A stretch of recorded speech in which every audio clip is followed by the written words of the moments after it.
Hi there, and welcome back to the Personal Brand Business Show. My name is Bob Gentle, and every week I speak with incredible people who share their secrets to building, marketing, and monetizing your expertise, intentionally growing a unique personal brand and the mindset you need for your business to grow and thrive. If you're new here, then while you still have your device in your hand, take a second to subscribe. That way you won't miss a single thing. If you're a regular listener, then consider sharing this show with just one person. It's the very best way you can help the show grow and help me reach more people. And if you're watching on YouTube, hi, thank you for coming. YouTube's kind of new, Diana. We're going to be talking about this a bit today. But yeah, while you're here, consider subscribing. Now, audio, like podcasts, things like that, they're great for going deep with people. And for me, if I'm honest, they're a great way to meet new people. I'm not going to lie.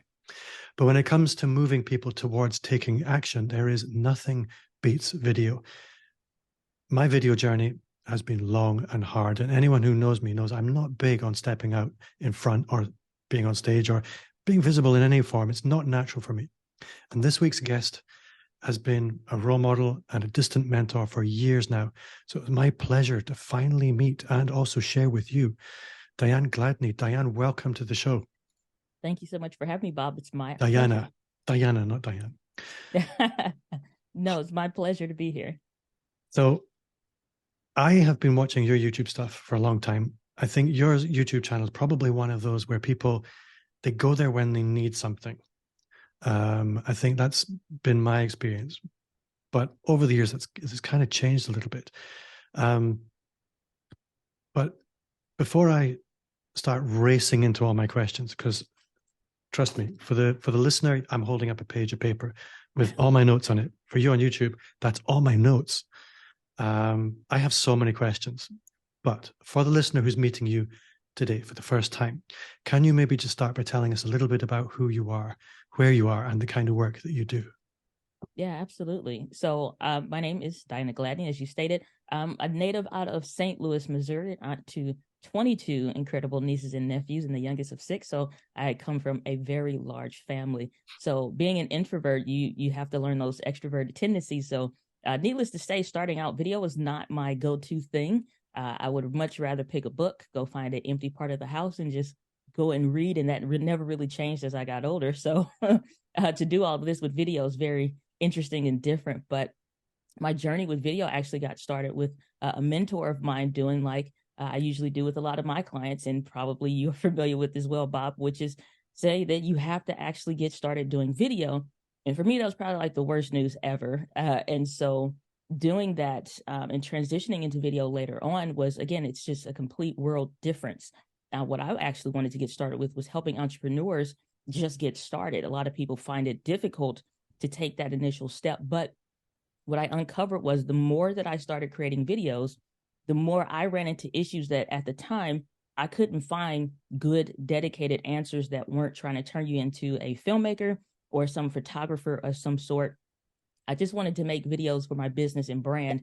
And so the more I started producing those videos of like, hey, here's what I've found to be helpful, and here's what I'm using or what I'm doing, then my audience really started to grow, and obviously the brand. And I honestly just uncovered a whole new passion around helping entrepreneurs simplify and learn the video creation process. So that's what I've been able to do, and been able to quit my full-time job to go full-time in my business, and now running a team. And we do a lot of amazing things still with that core focus of helping entrepreneurs simplify the video creation process. So, like I said, I have a lot of questions. Before we started recording today, before we were speaking, I went back and I scrolled back to the very beginning of your YouTube channel because I wanted to see what was there. And I was delighted to see that it wasn't amazing. Because if you look at your videos now, they are amazing. And I think this is probably a great place to start, because it's very easy to judge other people's content output, or maybe to compare your own poor efforts to somebody else's efforts where they've maybe been doing it for a long time, and think, well, what's the point? If they're doing that, I can't do that right now. So maybe I should just not bother. I guess what would be your message to yourself looking back at those very first videos? Ooh, I could pick a lot of stuff. for her to do. So if I had to give a message though for myself, I would say really just be encouraged. I think a lot of time that's what anybody needs, just to be encouraged that what you're doing is right. The path that you are on is right. The direction you're taking is right. And most of the time it's like where you are in that moment, it doesn't feel like what you're doing is the right thing because of the right now circumstances. Maybe the right now gear that you're using isn't the best, or like I say, you're editing, or just the presentation of the videos may not be the best. But it's the consistent, focused effort and knowing that you're actually on the right path. You're just at a different spot than where you will be. It literally would be that, just be encouraged. I think one of the things watching your YouTube channel is I hear a lot of people saying, and I'll tell you, the biggest barrier for me for a long time was not knowing exactly what I wanted to do. Mm. And because I didn't know exactly what to do, I did nothing. And I think this is what a lot of people struggle with. And what I love about your channel, when you do go back, you can see you started making content, you learned as you went, and then you course corrected. You discovered your passion and your niche or niche through the action, through the doing. And for me, that's a really important thing to see. Did it feel like that was what you were doing, or what? Looking back on it now, do you remember that was a conscious process or an unconscious process? So if I look back to where I got started at, and like the mindset of myself at that time, I would love to say like, oh, like I always knew, or I really believed, or what have you. But honestly, the truth is I didn't know. I had hope. That's the most I can say that I had at that time. I had hope that what I was doing would be, it would uncover a passion. I didn't know that was, I was in the process of doing that. All I was doing was being obedient to what my coach told me to do. I knew that when I met with him, and from that initial conversation of him saying, you need to do video, at like a split second of a thought of, this guy doesn't know who I am. He's crazy. I don't even take pictures. Like, I recycle the same 7 photos on Facebook profile every few years. Like, like nobody's ever seen the other 6. And so at the time when he said like, do video, I'm just like, you're crazy. But at the same time, I also knew that I didn't hire this coach for me to remain the same. And so I just leaned into that of, to get to a different stage of life, to get to what I'm saying that I want, my actions have to be different. And so I wasn't looking for necessarily like comfort. And so I just kind of leaned into the discomfort and the unknown. And the only thing, like I said, I did have was hope that what I was doing would be right. I didn't know that it would completely change, or I would get into video, content marketing and creation and stuff like that. I just had hope. That's it. So from my perspective, looking into your business, it's very easy to just pigeonhole you as a YouTuber. But your business is a lot broader than that. You do have a successful YouTube channel, 20,000 subscribers, which to some people, they'll look at it and think, oh my God, that's amazing. That's so big. Other people might think that's kind of small. But it's what works for you. What do you need in order to have a viable business? You have a successful business. And I mentioned the numbers simply in order that people can have some context. But that isn't the totality of Diana Gladney's world. For the listener, can you maybe just give a bit of orientation as to what your business actually looks like in the broader sense, in order that we can have a good conversation about the whole rather than the parts? Yeah. So I think a lot of people's perspective, like when they, especially if they find you through YouTube, like you said, they assume that's all that you do. YouTube sometimes is the very least of what we do. It's not the main thing. It's a thing in the business. And so most of what I've been doing, like I quit my job. It wasn't like when I got like at 15, or like I said, closer now to 20, I quit way before it even made sense, because the videos are a part of the business. It's not the only thing. And so what we do in the company, what I do in the company, myself, my team, focus again, always helping entrepreneurs simplify the video creation process. So that does is presentations, like speaking again this year, the social media marketing world. And so we're doing trainings for organizations, teams, individuals. So it may be one-on-one coaching, or like I said, on the broader perspective of working with a brand or organization or the like. Doing different talks where there's especially like Yeah, especially like in 2020, all of that was digital. So all the talks at that time was digital stages. And so now it's a hybrid mix of like digital and physical stages of the places that I'm talking and things that I'm doing and the like, which is nice to not always be indoors and stuff all the time. The other aspect of that is, like I said, now we're getting into the content side of things, is producing videos that will, number one, again, serve the business, but also help meet people where they are so that they can start solving some of these problems that they're running into. Now, you keep showing up every time somebody has an issue. And I'd learned this from, honestly, from Roberto Blake, who's another great example, where every time I had a problem, I went to YouTube and I started searching. This guy kept coming up. And I'm like, dang, this dude must really know some stuff. Like, he always has an answer or something about what I'm asking a question about.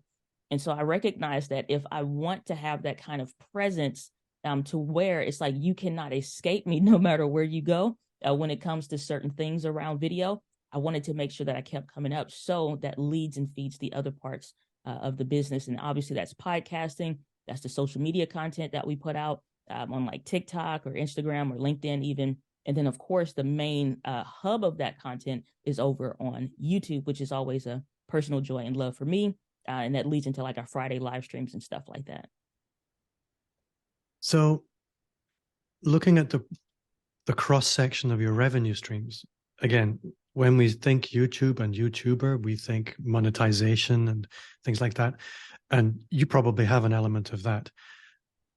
Then because you're talking about tech and gear, there's also affiliate revenue and things like that. And then there's, as you mentioned, speaking. But what does your typical revenue breakdown look like? Nothing confidential. Yeah, sure. So the bulk of the money for any of the things that I've done, YouTube has always been like the least or some of the least amount of money that we make. Most people, they think like money from YouTube, and they're thinking the ads that run, so that YouTube AdSense, they're thinking like, oh, how can I get YouTube to pay me more money? That's honestly pennies on the dollar for the amount of effort. Like, you're starting all videos out in the negative because you're, again, working towards that financial goal or working to hit the black or the green or what have you. But a lot of times creators, they're staying in the red because they're only paying attention to YouTube. So a lot of that comes from coaching, consulting, and speaking. Those are the primary income sources in the business.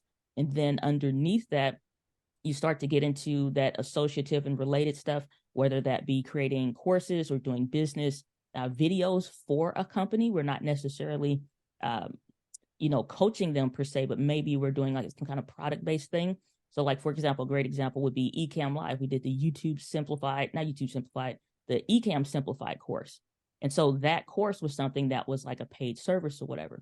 Okay, you can do that for a lot of different companies, whatever the niche is and stuff like that. And then, of course, like you have like Amazon affiliates, and then other program services that you may use. And then it comes to the YouTube like AdSense and revenue that comes directly or only off of what those videos produce on the platform, which at times can be nice, but again, it's sometimes like the lowest amount of income that we may make, like in a quarter and obviously across for the year.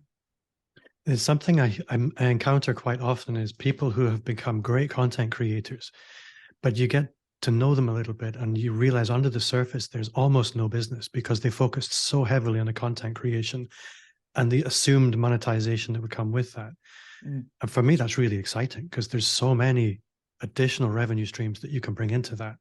And you kind of covered that so nicely there. One thing you mentioned was the coaching and the consulting side of things. How easy was that for you to get into? Because I think for some people, they find it very, very natural. And for some others, they find it quite unnatural. And there's a lot of mindset issues around being the coach. It was really difficult for me, honestly. I think a lot of people look at like maybe the way I present or how they meet me in person or what I appear as online or what have you. Underneath a lot of that is sometimes it's like for certain days, I may need to pump myself up. So I'm listening to some Earth, Wind, and Fire music or whatever the case is, to get yourself, really snap yourself out of whatever that negative train of thinking is. Okay, that doesn't happen as much these days. It's still a factor, obviously, to maintain a positive mental attitude, and not just quote unquote positive mental attitude because it sounds cute, but literally always be in a maintenance mode of your mind and your emotions and how you're feeling and thinking, because that dictates your actions. Well, day one, first client I ever took came by way of a podcast. And then you seed in those different calls to actions or whatever. So getting on a call with the client, when I got off that call, you would have thought I was running for an hour nonstop. I was literally sweating and just from nervousness. Like, is she going to ask a question and I don't know what to say? Or is it going to be where this person finds out after they've paid me this surplus of money, they're going to find out like, I don't know what I should know or whatever the case is. So it is a lot of confusingness, if you will, around like the who you are or what you have to offer and stuff.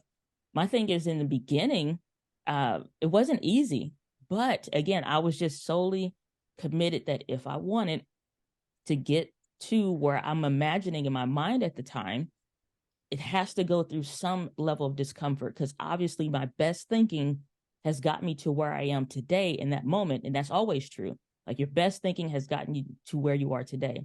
It's only that external influence, like whether that's from coaching, whether that's from courses or information or what have you, listen to podcasts like this, it's going to come from that external information that now leads you into leaning into the discomfort. So I was completely nervous. I think my voice sounded quaky the whole time. Like, if I had that recording still, you'd probably hear all of that. But no, it wasn't an easy transition. But the one thing that helped me personally, I don't think a lot of people realize how introverted I am and how much that's been a constant work. What I did that really, really worked for me was I started imagining that everybody I talk to is a good friend that I've had for years. Because at that point, now I can calm down. Now I can think clearly, not stumble over my words every time it's like I get off a call or something. It's like, dang, I should have said this, or I wish I had said that. So I would start listening. I recorded myself. I would start listening to where I stumbled. And then I just would imagine on that next attempt, next time I talk to somebody, now it's like, okay, I'm talking to a friend that I've been talking to for a long time. Even with podcasts, my voice didn't sound like how it is now. I didn't sound like myself. I sounded like a shell version of myself, like somebody hiding in the back of a corner. Whereas now it's like I'm able to fully present and produce who I am and show up as who I truly am on camera. Back then, and not so much. So it's been a difficult transition, but again, it's just constantly leaning into those moments of discomfort. But for me, the great trick that worked for me, just pretend everybody's a good friend.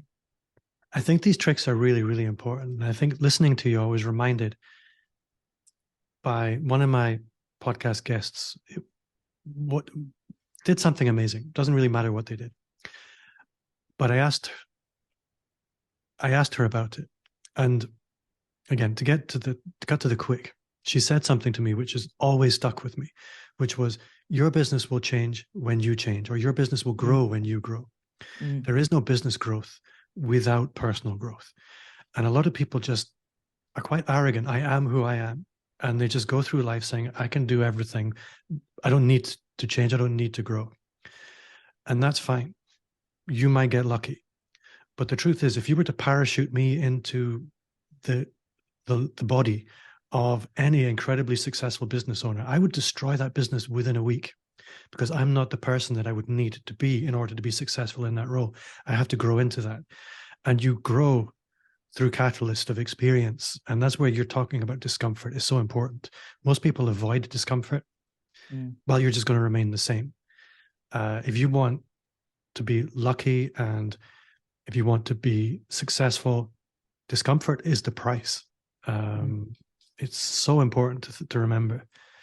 Yeah, it's definitely the leaning into discomfort is like, it sounds good when you're listening to it. It's extremely hard when those moments present themselves. And I think it's extremely valuable what you mentioned, like who do I need to become in order to get to this next level, or where it is that I'm saying I want to be.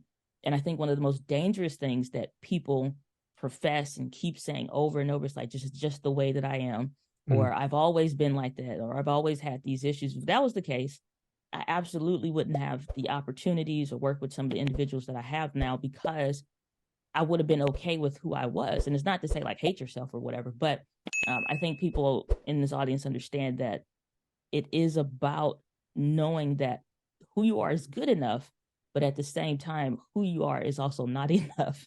So it requires you to lean into that discomfort. Yeah, absolutely. So I have the Diana Gladney on my podcast.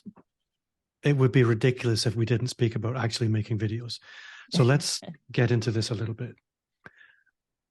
I know what you're talking about is social media marketing world. I checked and I'm excited. And I'm probably going to try and get you to let the cat out of the bag a little bit today, but you don't have to. That's okay.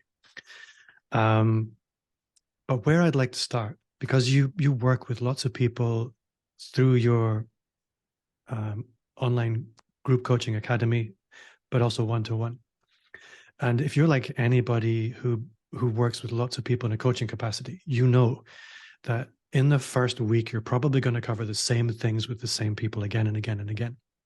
And I guess that's where I would like to start this section of the conversation is, okay, people, I know you do these things. These are the things that you need to fix first. So what do those things typically look like? To be honest, and it's very interesting that you asked that, because most people do not trust that sometimes the best practices on YouTube that you hear about are actually the best practices.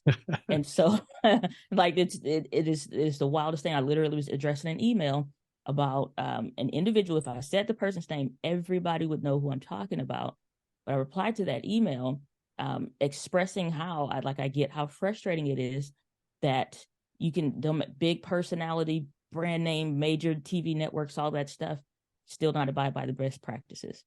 But that's honestly where it is. It's like the way I always present it is the same way that if you, I think most of our audience, that if you're listening to this, you probably are old enough when you used to go into the mall, and it could be like Christmas time, whatever, just the mall is bustling.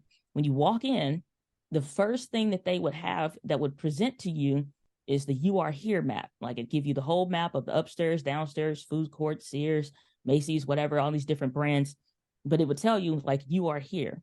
And so that's always like the number one thing, like with any client that I'm working with or whatever organization, is looking at the map. Okay, where are you trying to go? And then let's find out the "You are here" mark. Like, where are you actually at? Not where you feel like you at, not where you think. No, where are we at actually? Because a lot of people make the mistake of cushioning and refining and making it look pretty to say, well, I'm in a season of growing. I'm in a season of transition. That's great. Where are you actually at? What are the real numbers? Let's factually look at things, take the emotion out of it, and let's actually look at where we truly are so we can figure out where we need to go and the necessary steps. So that's like usually where it is. And most of the time, best practices. Where are your thumbnails? Where are your titles? Are you really too much in the frame of you're speaking so much jargon for your industry and your niche? People have no idea what the hell you're talking about. When you actually speak on the video, feels like you need to be a psychiatrist or something. So that's usually like that first starting point. I got carried away listening there. It was mesmerizing. One of the things that people often say is that YouTube rewards consistency. And I hear that. And my brain is saying YouTube sometimes rewards consistency. And there's this seed of doubt in my head, which makes me wonder, oh, is it worth the investment of time? Because there's this big anxiety of what if YouTube doesn't reward consistency? As somebody who works with lots of YouTubers, has lots of YouTuber connections, how true is that YouTube rewards consistency idea to you?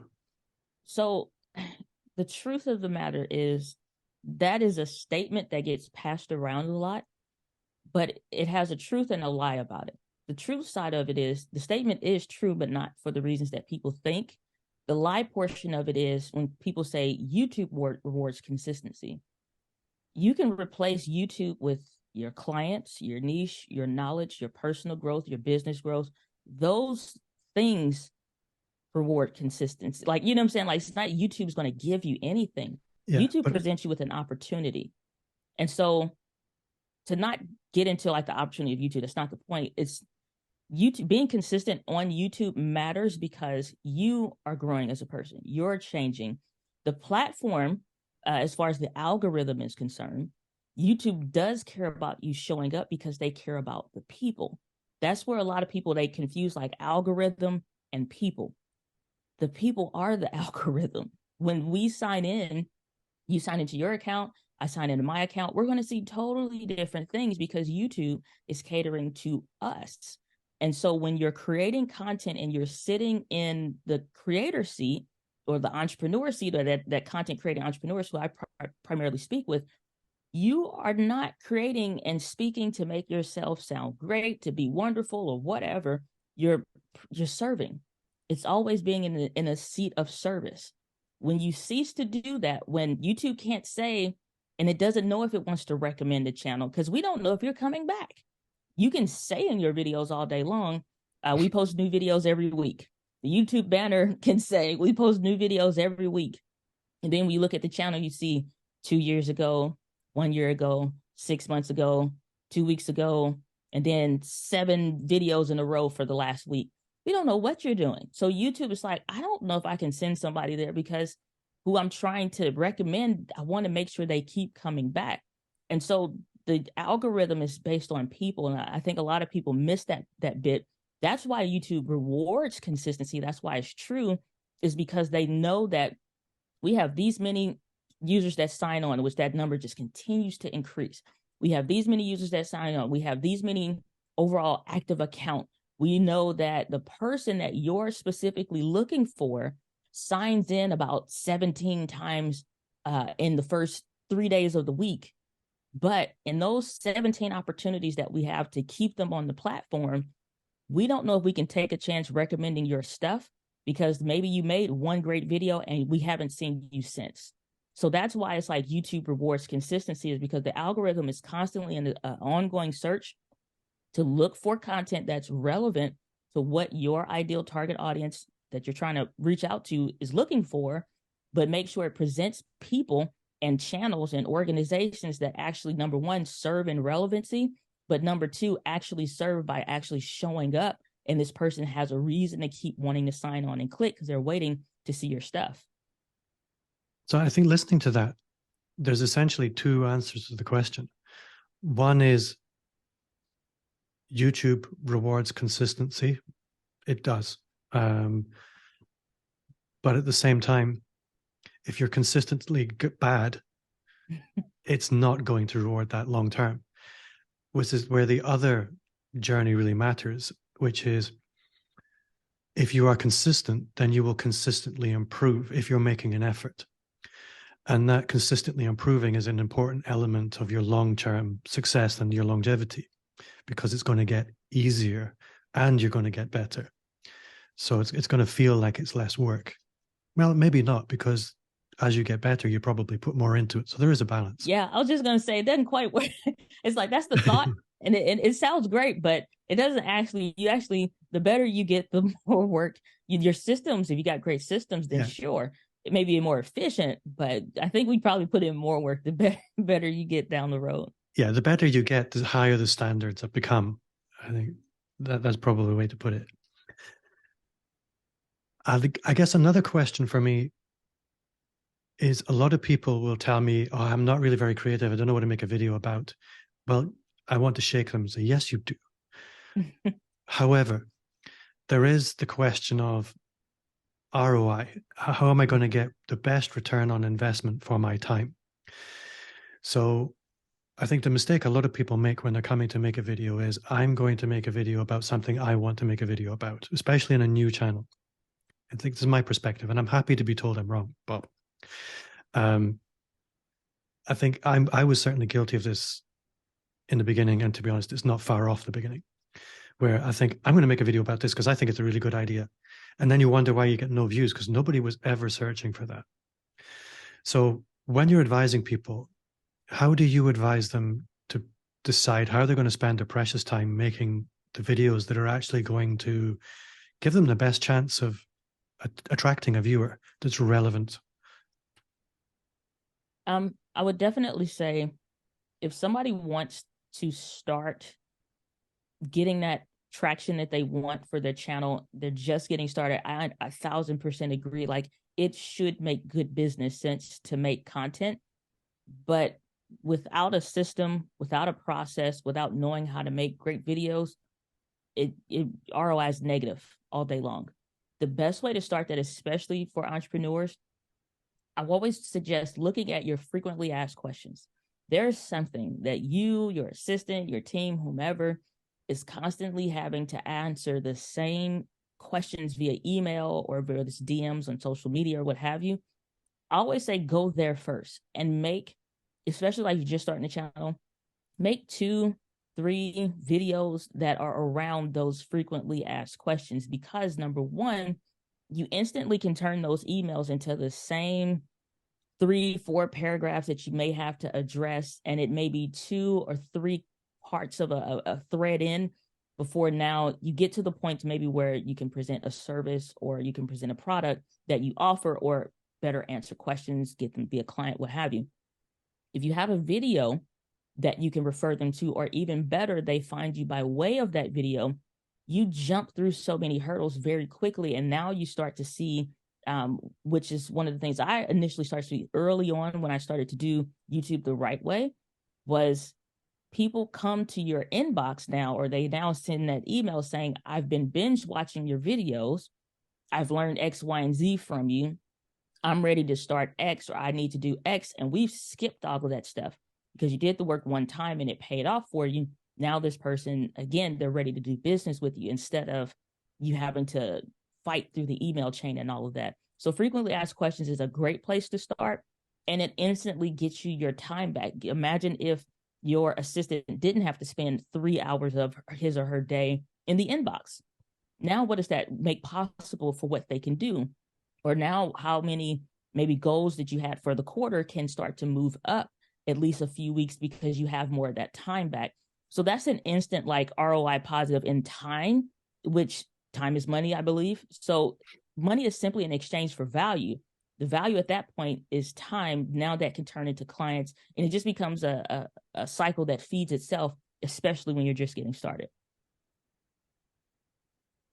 Something you mentioned a minute ago was, I think initially when people start making videos, it's a little bit like shoot from the hip. What am I going to do today? It's maybe 1 week there's something, a couple of weeks, nothing. But once you develop the appetite for consistency, systems become really important.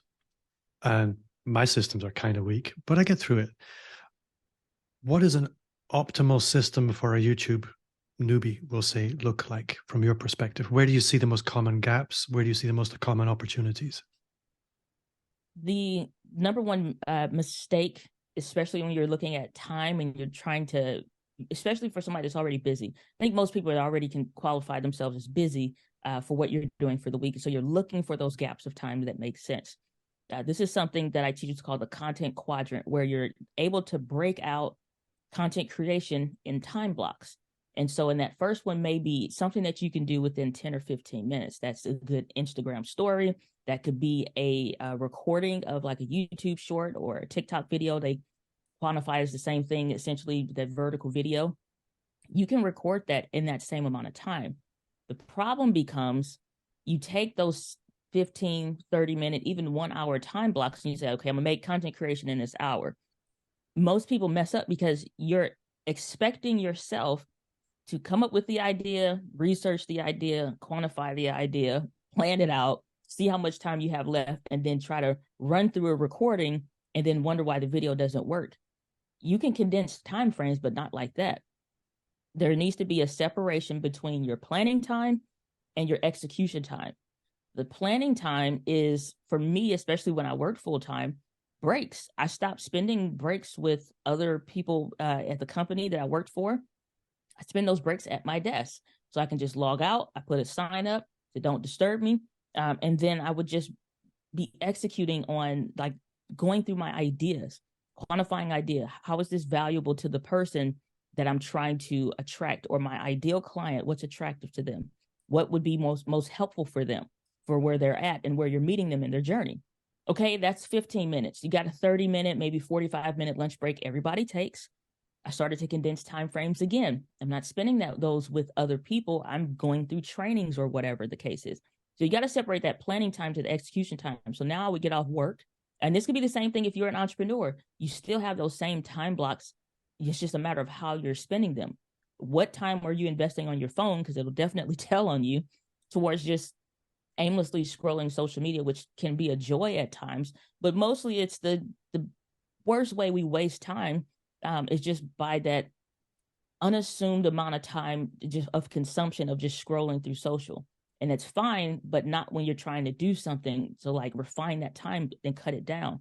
So now when you have time available, have you talked to your family and committed with them? Like, I need the next 30 days. And like, if you got a spouse or something, talk to them.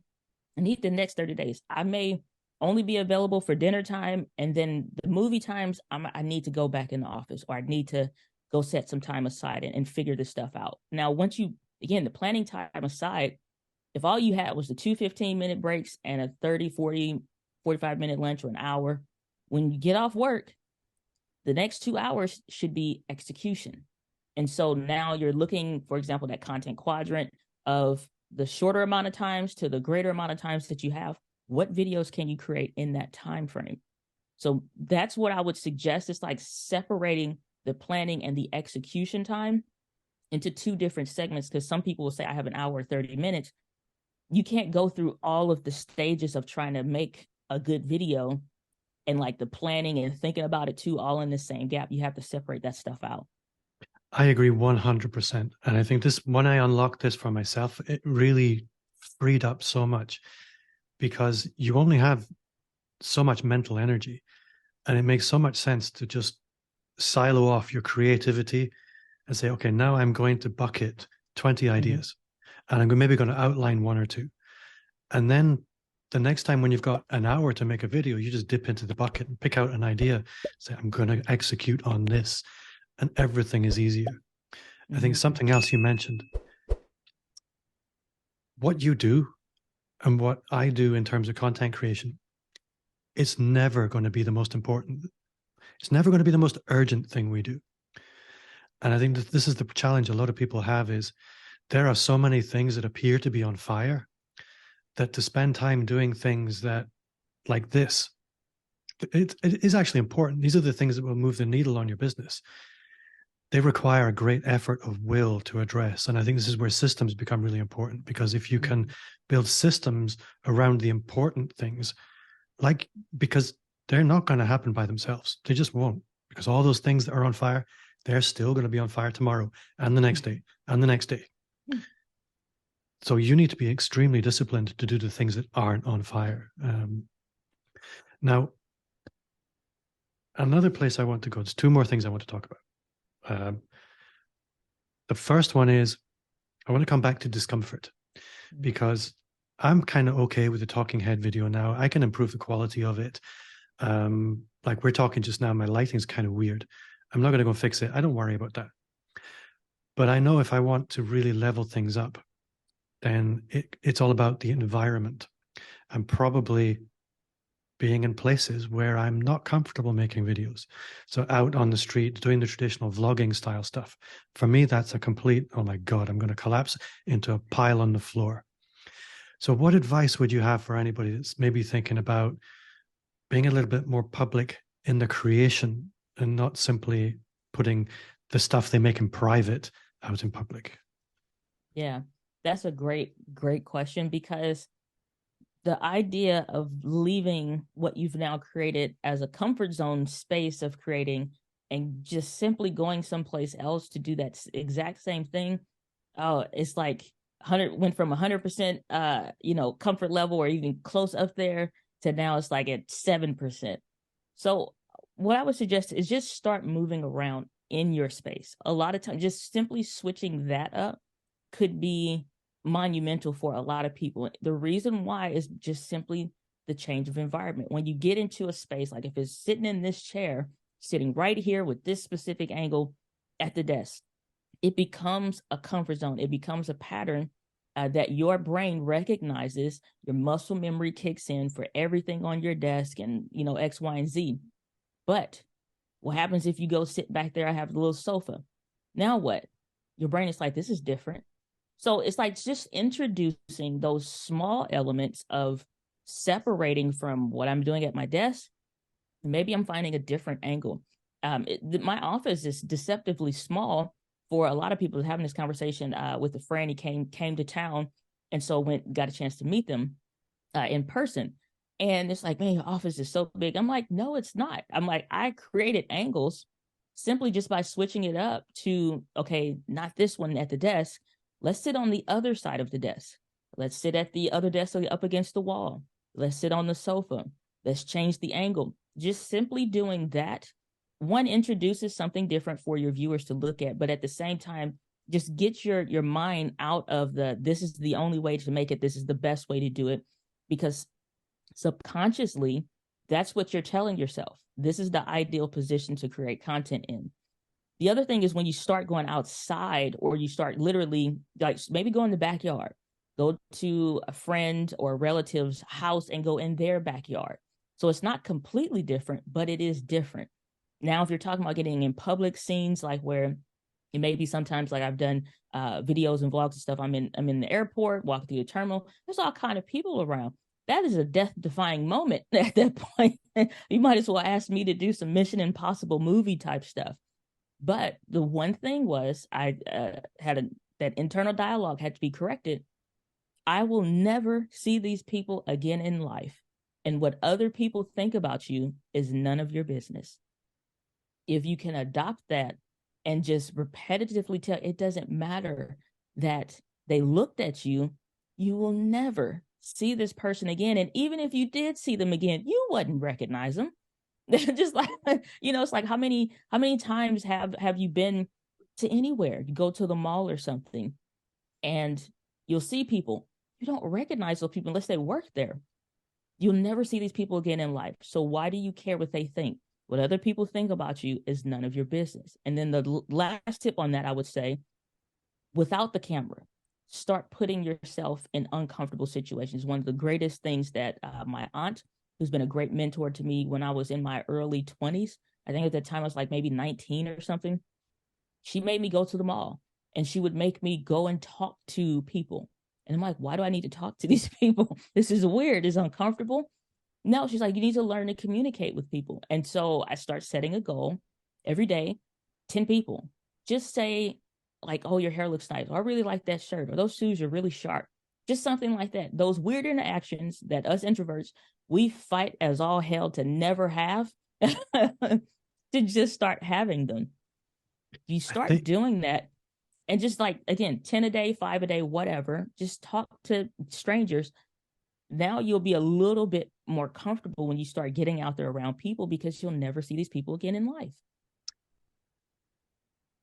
I think for me, that's a really important reminder. I spent about just over 10 years in a search and rescue team. And I was quite comfortable doing some ridiculously scary things. And I remember the first day I was thinking, why am I scared of taking a selfie and putting that on Instagram? Why are you scared of that, Bob? All these things you're not scared of, and that's what's scaring you. And I got to thinking, well, how do we train people to do really, really, really scary things? And it's exactly what you described. It's a process of gradually desensitizing people to things that they're sensitive to. And so for me, that's really valuable to hear, because I can apply, and anybody listening or watching can apply exactly the same process to whatever it is the barrier today. Just walk up close, move away again, walk up close, move away again. It'll be okay the next time you come close. So for me, I know what you're talking about, social media marketing world.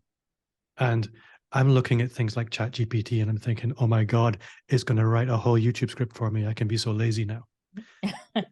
You can, obviously, in the time we have left, you can't give away your whole talk, but you've been playing with AI. What are the big mistakes that you see people making? And if people were looking for one seed as to how they could use it appropriately, what would you want them to think about? So the first half of the question of mistake is ChatGPT, other AI tools that are going to either reference it and use it, or they're developing their own now that, like, these algorithms and systems are known to people, and it becomes more of a public thing. The one thing that I think people need to realize is that everybody's stuff is going to start to look the same because the bar has been raised with what it's going to kick out. Now, as it learns more different things from different people, different inputs, whatever, the baseline of content, like we're going to think it's great. Everybody else is going to think it's great. And then when everybody hits publish, I'm like, why did my stuff look like everybody else's stuff? Or there's no difference. You have to remember, like, you are still a seed. You can't like not water, not plant, not cultivate that seed. ChatGPT can help with a lot of things, or AI technology can help with a lot of things, but don't forget to water yourself, grow yourself, and still learn things. If it gave you a script, that's great. What if that's not going to be great for your ideal audience and viewers? So still keep in mind who you're actually serving. Who's the person on the keyboard? Is this applicable to them? Is this applicable to where they are? And is this something that's actually going to resonate with them? You have to know when to tell the AI systems that it's wrong, or when to say that wouldn't resonate, And so I think, like, especially as these systems are learnable, you can train it on your own systems and processes in your business. You still need to consciously be aware of and know and have your hand, I will say, have your hand on the pulse of your people. Be like a great doctor. ChatGPT is going to make, not it specifically, but I'll say generically, AI is going to make a lot of bad doctors. Everybody has a degree, a white coat, and a stethoscope around their neck saying, with somebody walking in with a bleeding patient and say, oh, those nails look great on you today. It's like, what? My arm is missing. Do some surgery. It's like, 1 second while I put in ChatGPT to figure this out. Like, no. Like, so you still have to know the symptoms, the frustrations, the angst, all of the things that your people need, and let some of the systemized things, pass that off. It's absolutely going to amplify how we work, but be careful of that. And then can you restate your second question for me so I can make sure I answer it properly? Well, how can we effectively leverage AI? I mean, you've talked about the danger of simply blending in with AI because there's more content. It's kind of generic. How can we use it, like you mentioned, as a seed in order that we can stand out rather than blend in? I think as these programs, again, continue to advance with AI technology, have your dedicated systems, the things that you know to work, embedded in those things, so that if it becomes something like, so one of the clients I work with, his name is Ray Edwards, they have an AI system. It's like having Ray inside of your computer all the time. However, it's like you need to know how it should reply and how it shouldn't. So I think the best way we can start leveraging it, have your own systems of what you teach or what you do or how you would respond, your tonality, your voice. I think developing like a brand voice guide would be extremely helpful for different business owners, so that you can input that information and so it knows and it retains what's on brand and what's not. Because now you're, again, like I said, your assistant, everybody basically got a free virtual assistant. In a minute here, everybody will have, for the most part, like a free video editor. So now what would take one editor all day to do, it may take an hour for an AI system to generate based on certain scripts and stuff. So know what are some of those time wasters. If you don't know and you have like a team, or maybe you're doing all the stuff yourself, just start tracking your time. So I started using like a toggle track or something like that, just simple system. You can use it for free, no biggie on that. But just so you can see where is your time going each day. Some of those base level systems, like I said, when it comes to emails, when it comes to maybe pulling gaps, again, scripts and all this stuff, it sounds really technical right now, but I think it'll be something extremely simple. Give it a year's time even. All the stuff that you're doing that's consumption of your time, or even consumption of your team's time, how can we invest that into a system, a script, or a program that would run and automatically do 2 or 3 different things for us? Now, where your team starts off and even where you start off for the day might be where it took you till 11 o'clock in the morning and you've been working since 6 a.m. All those hours now can maybe be condensed down into 30 minutes, letting an AI system take care of it. So that's what I will look through, is like, look through where the time wasters, where the gaps, what services and businesses are leveraging AI now that you can say, this is worth a $10 a month prescription or whatever subscription, so that can take care of it, and our time is reinvested back in the company, and it knows us, it knows the brand, it knows our voice, it knows the tonality. All those different elements are extremely important. So there's a lot to unpack there, and I'm not going to attempt to do that right now because I want to ask you about your book, because there is a book coming like imminently in the next, probably if you're listening or watching this, few days, or if not, then it's probably out already. But can you maybe tell me a little bit about that? Yeah, I'm extremely happy to talk about the book. It's called The One Right Video. Now, the one right video, like, it may sound like making the perfect viral video or making the perfect video. It's not about that. It's about knowing the things, like I said, we talked about kind of in this episode, which is, what are the things that's going to be attractive to your ideal target audience, and how do you start to take the knowledge that you know, invest this into the systems, the formats, and the layouts that we have, so that you can grow your brand, grow your business, and amplify it using video, using the One Right Video system. It sounds awesome. It sounds, there are plenty of YouTube video books, but this one takes a very particular approach. I'm excited by that. So we should bring things to a close, Diana. My head is melting with so many ideas. I've made so many notes. This podcast is a self-indulgent venture. You can probably tell I'm not shy. It is what it is. But we should bring it to a close, because I know you have something going on probably in another minute. For the listener who's maybe wants to connect with you, if they want to go deeper with you, how can they do that? Yeah, absolutely. You can always reach me at dianagladney.com, which is my website. And then obviously on YouTube, if you just type in at Diana Gladney, it literally will bring up my channel and probably tons of content for me as well. And I'm usually on any social platform that you can think of, from TikTok, LinkedIn, Twitter, doesn't matter. You are super easy to find. Yeah. And I guess my last question is, what's one thing you do now that you wish had started 5 years ago? I would definitely say I wish that I saw some of the limitations that we have, whether it comes from time or maybe a mental or physical illness or what have you. I wish that I didn't look at it as like a limitation, but rather sometimes a gift, because all you need to ask yourself is, what does this make possible? And so if I literally said, I can't do this because, or I'm not able to do this because, instead of reframing of what does this make possible, I wish if I had done that 5 years ago, I truly believe I would be at a different level in my mind. And at the same time, if not, and let's say everything else stayed the same internally, I would be a completely different person. Just instead of looking at the limitations of what you can't do, just looking at it and asking, what does this make possible? Because now you look at a closed door instead of now just an open door of possibilities. That is an awesome answer. Diana Gladney, I have had a lot of fun with you. For the listener, there will be a link to where you can pre-order the book in the show notes, and all Diana's bits and pieces.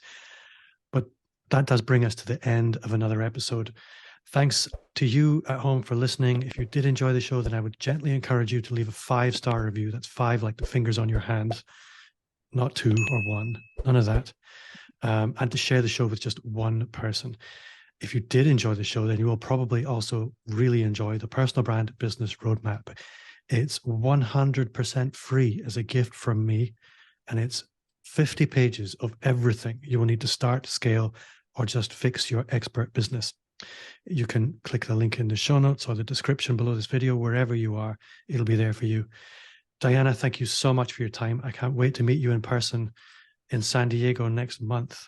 And for you at home listening, thank you very much, and I'll see you next time.